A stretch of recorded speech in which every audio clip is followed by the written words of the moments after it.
I didn't see you there. I'm Tim, and this is... Did you know the current population for elephants has gone down 25% in the eastern coastal forests of Africa? Did you know since World War I, people have been entering the coastal forests of Africa to obtain valuable resources like wood and even special furs from different species? Humanization and deforestation of these forests are killing our global ecosystem. The main threats of forests in Africa are poaching and logging. These dangers affect all wildlife species. The main species affected are elephants, giraffes, chimpanzees, and lions. These species live all in the forest and all thrive on trees for shelter, food, and protection against predators. When the humans enter the area, they destroy their land, take their food, and sometimes even kill them, poaching. This destroys large populations of some species, which affects more because of the food chain. Countries of deforestation are Kenya and Tanzania. The two main tribes that live in Kenya and Tanzania are the Mijikenda and the Pokomo. These tribes play a huge role in Africa history by trying to protect the indigenous ecosystems such as trees and animals in the area.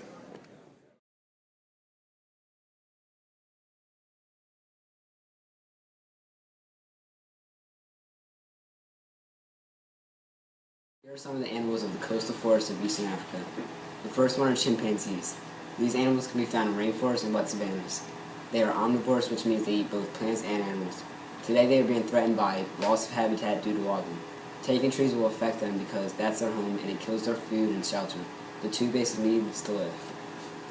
This overall upsets the ecosystem in forests because any of the predators will die off due to lack of food. Also, any of their prey, such as insects, will rise in population, which may also upset the ecosystem.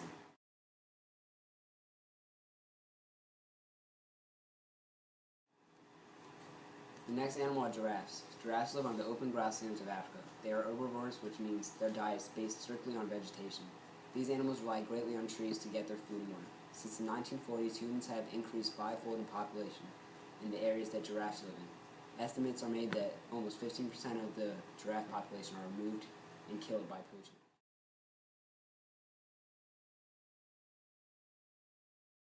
In this linear graph, you can see how the population of giraffes is decreasing due to humanization. The formula for this graph is y equals 6,000 plus 140,000. Though in reality the rate would not be a steady 6,000, it is impossible to find a rate for populations because of so many variables. But over time, 10 years, the total population has dropped 6,000 giraffes. The next animal is lions. Lions live on the grassy plains and open woodlands of Africa. They are strictly carnivorous animals, which means they only eat meat. These animals are targeted by poachers for fur and causes the lions' population to occasionally drop. Lions are also known to eat elephants and even giraffes.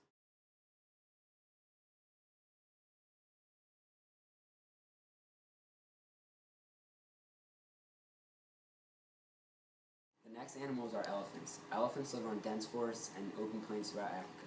These animals are herbivores. Elephants are consistently being threatened by humans due to loss of habitat and poaching.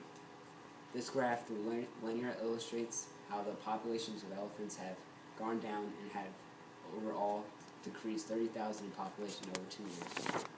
The original population count was taken in 2007 and was retaken in 2009, losing 15,000 a year due to natural causes and artificial causes like logging or poaching.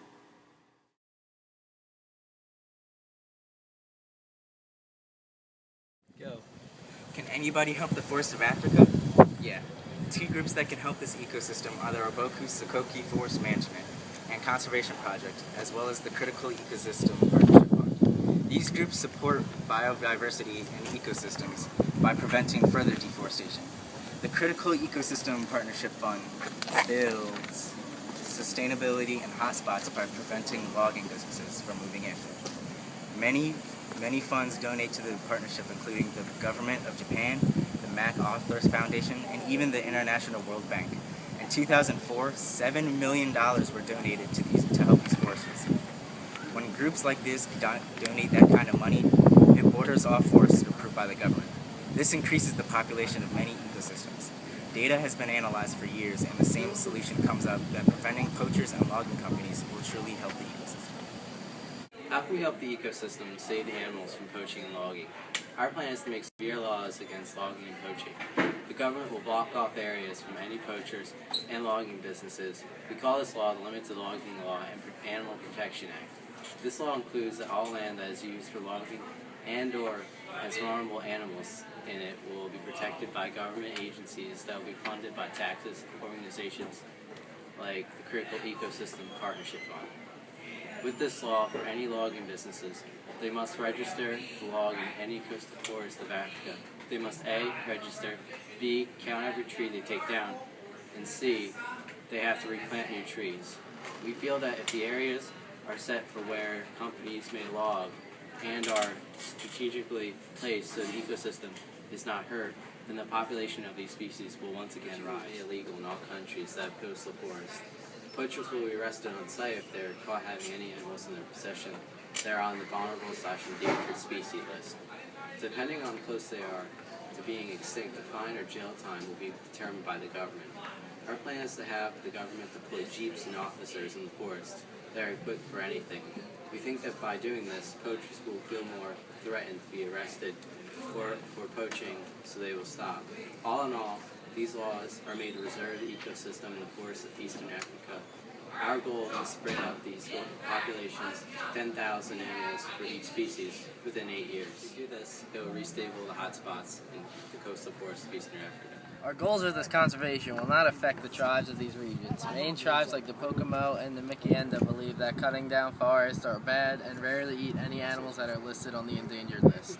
Most tribes, if not all in the region, are against big logging businesses that come into their land and take their resources. Thus, our plan will not affect the tribes and people of this region. So what are the steps of the Eastern Coastal Forests of Africa Conservation Plan? First, we will establish the Limited Logging Law and Animal Protection Act. This will include funding from taxes, the Critical Ecosystem Partnership Fund. Secondly, we will take action by deploying officers and workers that will fence off hotspots and watch for poachers. Finally, we will analyze the data of populations. By doing this, we will see if this helps. All in all, again, we feel that our plan will cause a rise in population of endangered or vulnerable species, which will result in a stable ecosystem.